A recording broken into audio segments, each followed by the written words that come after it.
Fenna twegatte ku Chosen Becky tubeere ng'ate etuwa Professor Ssekaggya ebimuli bye. Professor Ssekaggya akoze ebyalema Dictator Amil. Ono n'agenze n'abeera ng'ate awa omwana wa Dictator Amil twogera ku Ether ekirabo eky'amazaalibwa era ng'amuwadde akagaali nga w'oli mu kuba nti n'ate olaba akatambi ako kati tetumanyi Dictator Amil kirabo ki kye yawadde omwana we.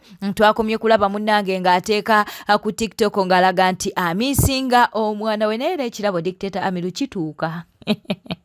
Kale ffe katubeere nga tusiima Professor Ssekaggya bambi olw'omutima omulungi banaye Mukama addamu essaala naye yaddamu essaala za Chosen Becky kubanga bambi yafuna omusajja amutegeera omusajja amwagala ebiriyo okitegeera nno omukwano bwe tweyongerayo kujaguza kukyagendera ddala mu maaso bannayuganda naddala mu kibuga Kampala bakyagenda mu maaso n'okuba nti naate bajaguza anti Arsenal munnange yawangudde ekikopo era nti n'ebijaguzo bino bigenda gendera paka ku Sande bigenda gendera ddala paka ku Sande olwe bajja okubeera nga ate bakwasibwa ekikopo mu butongole. Kaakati nno munnange oba oli wa Man oba oli wa Liverpool oba oli wa Man City twegatteko mu comment section tubeere nga ate tuyozaayoza aba Arsenal.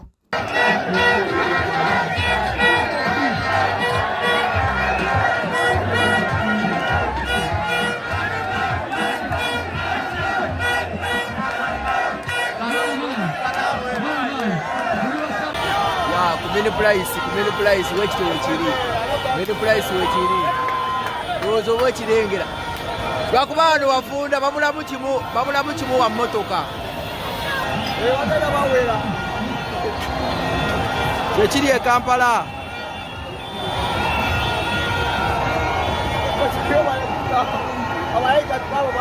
bagenze bawera bambuse banange abo teri kukola paka nga bakiwanise mu bbanga paka Sande teri kukola kyekiri e Kampala baaba.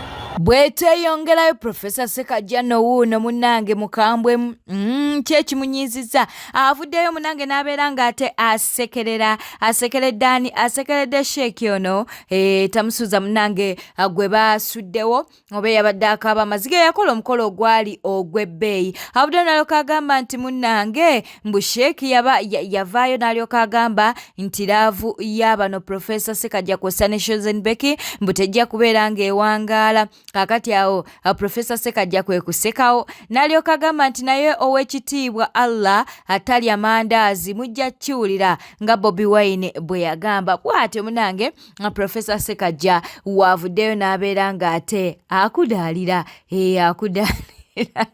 ogwe baasuddewo. Kkiriza tubeere ng'ate tweyongerayo mu mawulire amalala ge tuli mu kuba nti naate tufuna kkiriza tubeere nga tuddukako wano. Tugenzeeko wa Senga Asidi avuddeyo n'alyoka agamba nti Minisita Kabanda ajja kwejjusa mbw ate ye olulwe lujja naye ate lujja kubeera lubi nnyo agende mu maaso n'okulyamu banne enkwe naye ajja kukiraba katubiku.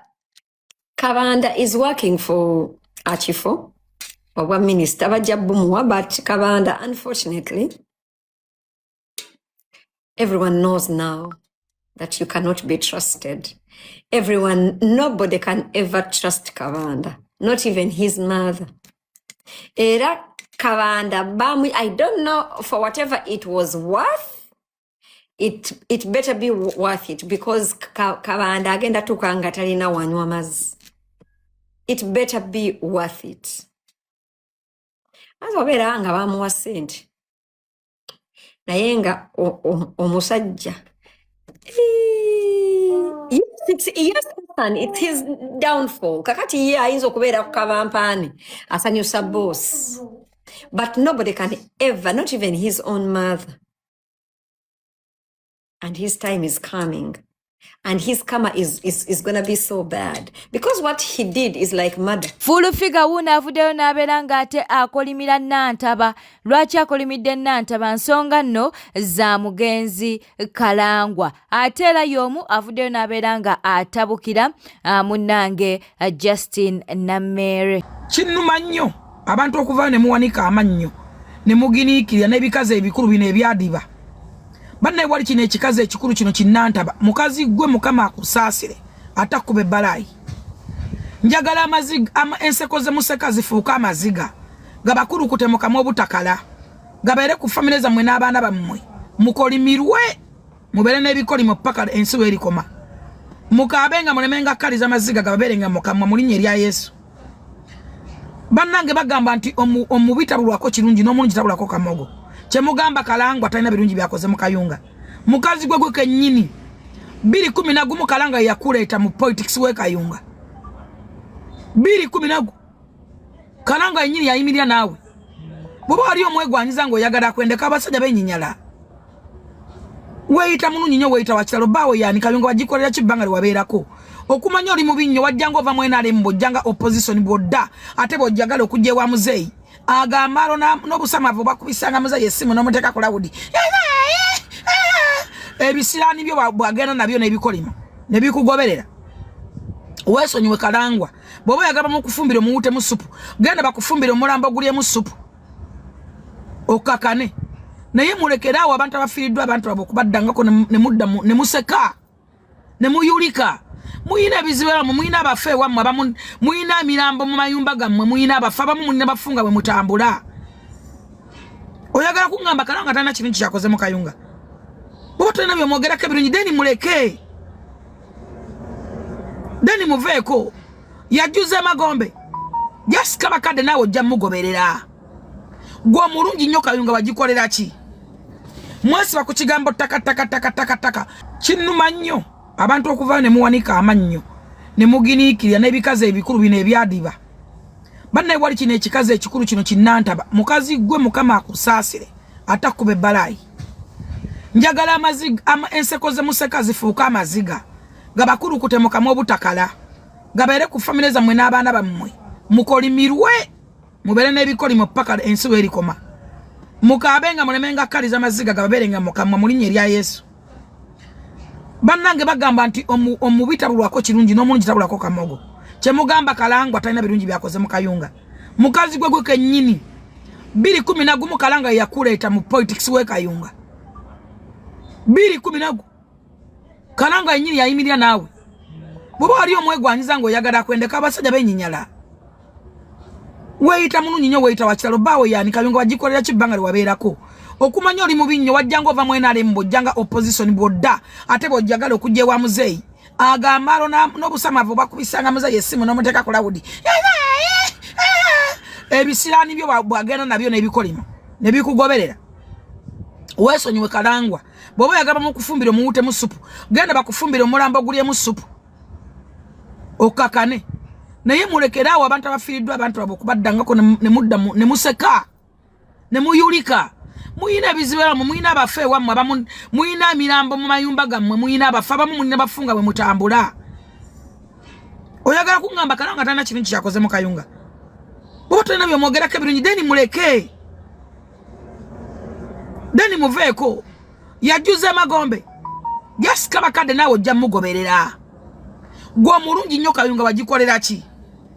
Mwesiba ku kigambo taka bantu mmwe bunnanfuusi n'obukope obajjudde mwaguzanga Kalangwa ettaka ne mumala ddi muguza ne mwefuula ab'ekika ne bajja ne baguza ettaka oba abantu batano bameka ne bagamba ffe tetwaguzizza bwe mulaba mwakulaakulanyizaawo nga mujjukira nti waali wammwe ne bivaayo nga ne bitoobaananga paka Pulezidenti Museveni Onyiro yajja e Kayunga n'ababuuza ekizibu kya Kayunga kiki nti ttaka n'ababuuza ku mwenna bwe babbako ettaka muliwa mwenna mbeetaaga ekikulu yasulayo wakumalako ennyonnyolako nnyo ekyo mukimanye. Masaka mwalaba byalina celebrating ku bantu abasajja abagagga bali Masaka n'abantu abategeevu mwalaba na celebrating yakuŋŋaanya ebikuneme waliwo wano Kimusoga kibale kyenjerera ku nnyumba zange nga kyetaba buloka nakigoba nokigoba kina ebisiraani waliwo akala katundawo biddole abantu nabakuŋŋaanya kubajja Kibuye katakisi kamu n'akatala n'akayiwe Masaka n'enjera n'ebikuneme byonna byamuno mu makinde bino ebiri emmere efisse ku masuwaani awe waruna byenjereraawo tuyitawo mu kituli byazunga nabyo mpayo abantu bewalaba nga b'Emasaka ng'okakasa nti b'Emasaka bamulaba nabo abalina ate nakino kankibagambe njagala mutandika okugatta dati omuntu w'ebisiraani abawabi sirani bagamba enswere ensiru egana omulambo mu ntaana eyo nswere ensirisiru nze mbabuulira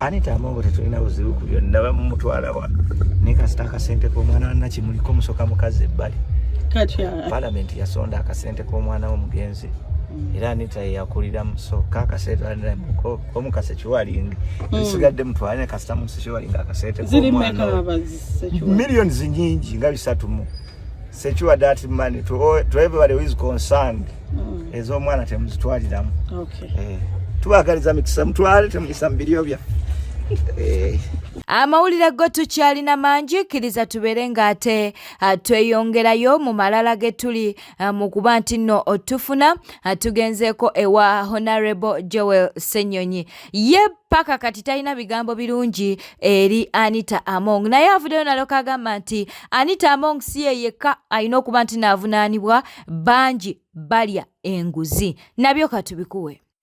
Ekyamazima omukyalo ono Anita Annette Among abadde mubbi ng'emazima kati buli omu agalabye naye ffe tugamba nti si ye mubbi yekka era bwe tuba twagala bannayuganda bakkirize nti kweri nti kaakati luno olutalo lwakulwanyisa nguzi ababbi bangi yesu ono sipiika abadde sipiika Anita Among abbye ebintu bingi tuze tubyogerako nga bwewazi contracts zino sente buwumbi na buwumbi nga bwaziteeka ku akawunti z'abakozi ba palamenti nga bazitwala ewuwe oba baziteekeyo mu basement naki byonna tuze tubyogerako nga mbiraba era yesu tuli basanyufu ffe abamu nti tuze twogerako nga batuyita amannya kaakati bizuuse nti ge mazima naye tugamba ababbi abalala gye bali bangi mujjukira ensonga y'amabaati ababba amabaati baali bangi vice president speaker prime minister baminisita bangi babba amabaati agaali galina okutwalibwa e Karamojja naye ali mu kkomera ye Agnes Nandutu yekka Nandutu simuwolereza kubanga naye mubbi abeerereyo ddala mu kkomera naye si ye mubbi yekka si ye yabba amabaati yekka abalala bo nga tebaakwatibwa ku nkoona so kaakati yali sipiika Anita Among nze simuwolereza era niize ng'ali mu kaguli ka kkooti bamuwozese kubanga ayina eddembe lye rights ze nga suspect bamuyise mu process atwalibwe eruzira asangeyo abantu abamu be yasindikayo waliwo be yasindikayo ono anvumye ono simanya njogeddeko nti simanya omubiri gwange kufaana bwe bugutiina ki ne bawamba abaana ne babayola ne babatwala eruzira twagala agenda abasangeyo naye si ye yekka kakati bannayuganda bwe baba bakukkiriza nti kweri luno olutalo lwakulwanyisa nguzi baagala okulaba nga n'abalala nabo banoonyerezebwako nga bakubibwa mu mbuga z'amateeka twagala okulaba ekitongole kya palamenti nga kinoonyezebwako parliamentary commission twabyogerako wano bingi zisaavisi awaadi ne beeyongera n'endala zisaavisi awaadi n'ebirala abakozi abamu engeri gye bayingira palamenti gye baweebwa emirimu abamu tebatuula nayo ne bafuna omusaala nga ku lukalala kwali ng'omukozi era afuna omusaala gwe buli mwezi naye talinnyako ku palamenti kati ebyo byonna twagala birondoolebwe ekituufu kiveeyo abo oli abo bannayuganda bajja kukkiriza kubanga ebbanga lino lyonna Mwai Museveni azenga awagira enguzi yagamba IGG ababbi baleke tobagendako nnyo bwonna obalemerako sente ze babbye bajja kuzitwala awalala oyo yagamba nti alwanyisa enguzi kweri abamwetoolodde bonna babbi n'abawolereza Mwai Museveni yali ekyankwanzi n'ababaka be n'agamba nti ababaka bano abamu bantuukirira era ne bankubadde babba buwumbi na buwumbi ne mbasonyiwa diri osalawo nti ono omusonyiye ono tomusonyiye bonna babbi batwalibwe mu mbuga z'amateeka kati kitwagala okulaba ku nsonga eno kubanga ffe tetukkiriza nti gavumenti eno eri serious mu kulwanyisa enguzi twali wano weeks eziwedde ku press conference wano nenkwata akazindalo neŋŋamba nti ono omukyala Anita Among engeri gye yeeyisa abba sente empitirivu abeere ne sente naki yayagala kudduka kuvuganya ku kifo kya president gye bujjakaawo sayagala akuŋŋanye sente empitirivu zanaakozesa mu kalulu n'ebirala era oba oliawo ne batandika okumulaba nti ono engeri gye yeeyisaamu n'engeri gy'atambulamuko alabika ayagala kifo kiri ekinene kati ogwo kuba musango gwa Nnaggomula eri Mwai Museveni ne famire ye. Kakati oba oli awo bagambye nti ono ayagala entebe ennene ate nga n'obubbi mubbi katumuyole. Ffe tuli basanyufu nti omu ku babbi bali mu kumunoonyerezaako naye tugamba nti n'ababbi abalala nabo banoonyerezebweko. Awo tutegeere nti Parliament kati eri siriasi ku nsonga zino era abakyamuukiridde ensangi zino nti kakati NRM yatuwadde sipiika omulala gwe baagala yabeere sipiika.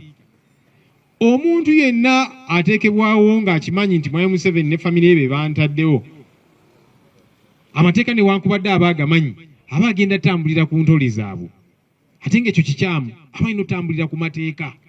Kati kyetwagala era tugenda babuulira ffe nga NUP enteekateeka ze tulina ku nsonga zino kubanga tukkiriza nti bannayuganda baagala okulaba abakulembeze be basobola okwesiga.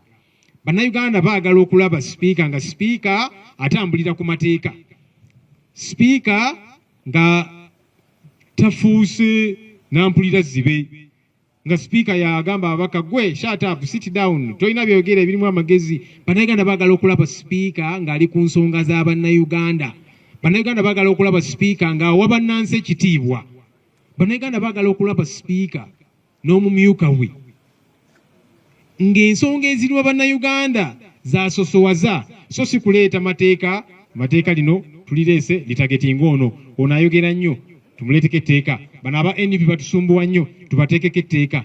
Bannayuganda baagala okulaba obukulembeze bwa Paalamenti obuli ku mulamwa ogwa ssemateeka yaffe obuli ku mulamwa ogwa bannayuganda. Bwete etambudde obadde mulabi mulungi alikuwekumira ku Newspark channel kankusobere ngo subscribinga o likinga n'okuleka obubaka bwawo mu comment section. Beera bulungi weeraba.